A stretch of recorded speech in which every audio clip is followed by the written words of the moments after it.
Shalom Bapak Ibu Saudara yang dikasihi oleh Tuhan. Bagaimana kabarnya? Semoga selalu sehat dan tetap menjaga protokol kesehatan. Hari ini kita akan belajar dan mendengarkan pesan dari firman Tuhan yang akan kita baca dalam Matius 6 ayat 25 sampai 34. Dengan tema hari ini yaitu memberi sikap yang benar di tengah masa yang sulit.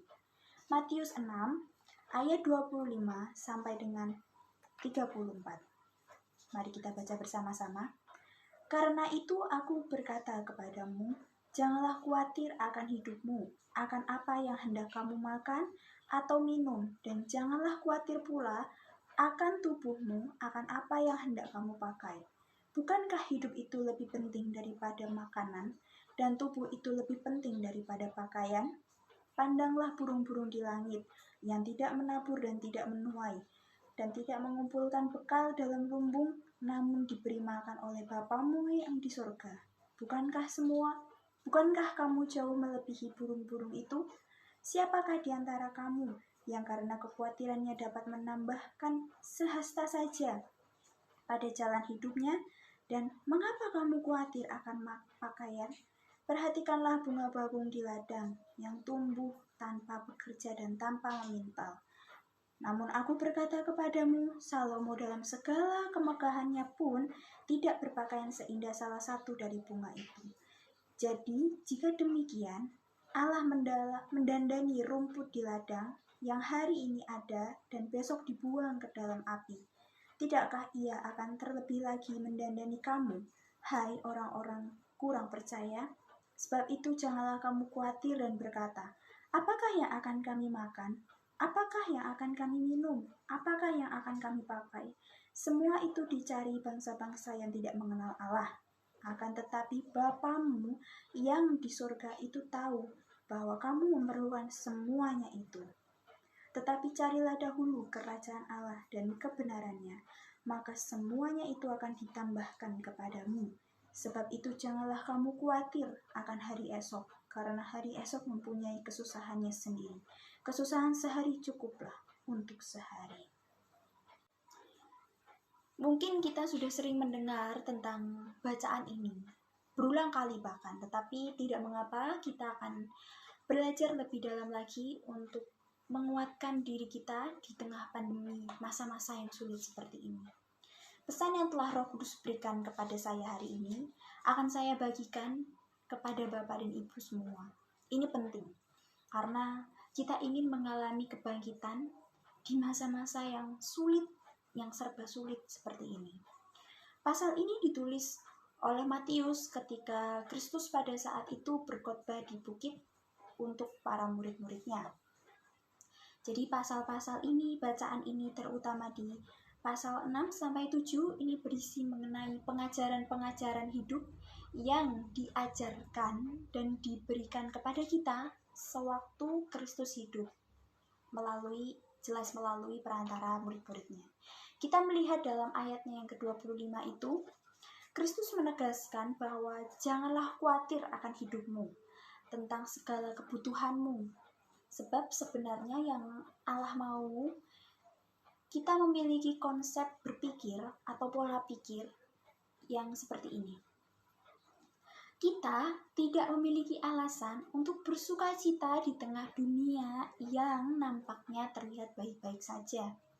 Dunia itu fana dan menipu. Jelas kita tahu. Dan akan terus berubah seiring dengan perubahan waktu dan zaman. Perlu diingat juga dalam satu hal yang tidak akan pernah berubah, yaitu Allah selalu memelihara kita. Ya, memang kita tidak dapat pungkiri bahwa di situasi masa-masa yang sulit seperti ini, sulit sekali merasa tenang dan aman. Apalagi ketika perekonomian kita sedang turun dan kesulitan di pekerjaan, banyak orang-orang panik dan bingung. Bagaimana kita harus bertahan hidup di tengah situasi yang sulit dikarenakan keadaan yang tidak menentu kapan ini selesai. Pandemi ini juga membuat banyak kesulitan di segala aspek, tidak hanya ekonomi, pendidikan kena, juga banyak hal.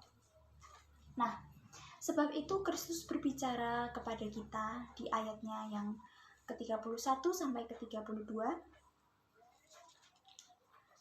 Sebab itu janganlah kamu khawatir dan berkata, apakah yang akan kami makan? Apakah yang akan kami minum?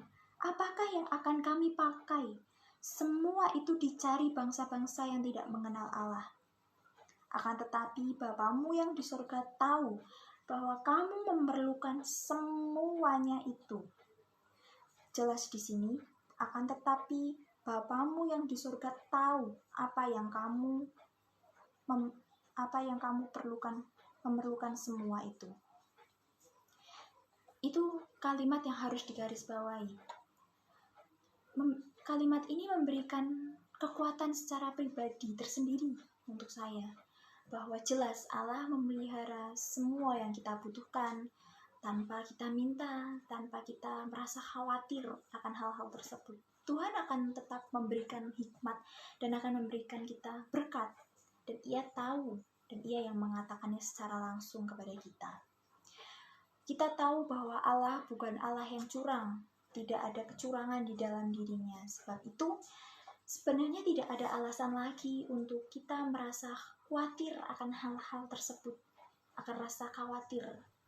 Namun secara manusiawi, termasuk saya, kita semua merasakannya. Sebab itu saya mengajak kita semua untuk memberikan sikap hati yang benar di situasi yang tidak menentu seperti ini. Kita harus memiliki respon yang baik. Yang pertama, yaitu menguasai diri untuk fokus. Paksa diri kita untuk percaya kepada Allah bahwa Allah lah yang memenuhi segala kebutuhan kita. Apalagi kita adalah anaknya. Anaknya gak mungkin dibiarkannya menderita. Itu sudah jelas. Bagaimana dengan saudara yang memiliki anak tidak akan membiarkannya menderita. Dengan catatan, Tuhan ingin kita fokus. Fokus akan hal-hal yang berkenan di hadapan Allah. Saya tidak mengajari saudara untuk tidak bekerja ya. Bekerja itu perlu. Apalagi di masa-masa yang sulit seperti ini, kita harus bisa kreatif mencari peluang untuk bekerja. Tetapi saya tidak mengajari saudara untuk itu menjadi fokus utama. Tetap ya, yang menjadi fokus utama adalah Allah. Libatkan Allah dan fokus tetap kepada kebenarannya. Baca terus firman Allah, Alkitab. Isi terus hati dan pikiran kita dengan ayat-ayat firman yang membangun. Saya yakin dan pasti tidak akan ada lagi rasa khawatir. Yang ada hanya rasa tenang, rasa aman, percaya dan yakin. Sekalipun dunia sedang hancur karena pandemi, yakin berjalan bersamanya di masa-masa sulit seperti ini. Yang kedua, tetap tenang dan berserah, juga berdoa. Ini harus selalu dilakukan untuk kita semua, apalagi di masa-masa sulit ini. Jangan putus berdoa. Kita tidak tahu kapan pandemi ini akan berakhir. Namun kita harus bisa menjaga hati kita untuk tidak panik, apalagi khawatir.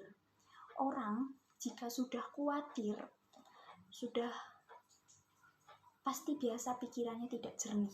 Mengawang-awang tidak karu-karuan. Gegabah tindakannya. Saya mau katakan kepada saudara, jangan serabutan, jangan gegabah.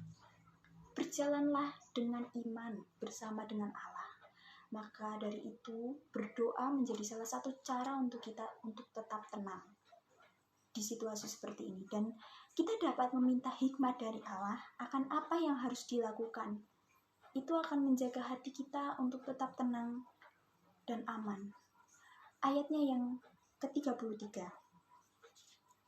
Tetapi carilah dahulu kerajaan Allah dan kebenarannya, maka semuanya itu akan ditambahkan kepadamu. Ya, itu sudah jelas. Allah meminta kita untuk fokus mencari hadiratnya, kerajaannya, dan mengingatkan bahwa hal-hal yang kita kejar ini akan sia-sia. Jadi saya mengajak saudara untuk semua, ayo, jangan putus asa. Jangan khawatir di masa-masa yang sulit seperti ini. Tetap tenang, berikan respon yang baik, dan juga tetap bersyukur. Kita tidak tahu kapan ini akan segera berakhir, pandemi ini akan selesai kapan. Walaupun vaksin sudah ditemukan tapi perekonomian belum pulih, kita harus memberikan respon yang baik di hadapan Allah untuk tetap menguasai diri dan fokus kepada Allah. Fokus dan tetap tenang, berdoa, berserah untuk masa-masa seperti ini. Terima kasih. Tuhan memberkati.